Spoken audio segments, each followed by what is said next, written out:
proper storage procedures for avocados. Be interested in the details on that. When an avocado hits full ripeness, the only place it can go from there is towards rotten. Fortunately, grocers will sell it to you even before then and say, we can't keep them in the store anymore, they're too ripe. Until they reach full ripeness, they are not ripe.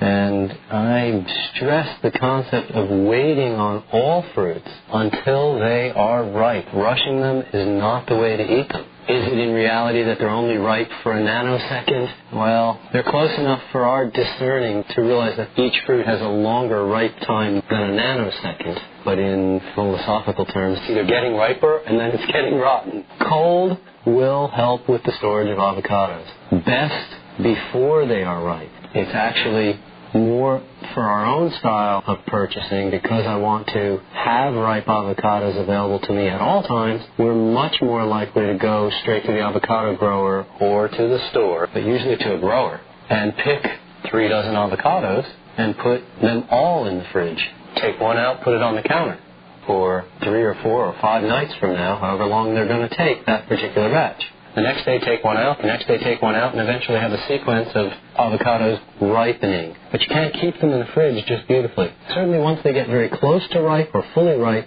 the ripening process is slowed down dramatically by the use of cold. But it's not completely halted, and flavor tends to be compromised if you try to keep fully ripe avocados in the fridge for a long time. Those oils are not particularly stable once the avocado is fully ripe. So although you can slow it down, you can't go out and buy 3 dozen avocados and eat one a day. If you went out and bought 3 dozen ripe ones, you're not going to be able to make that last for a month.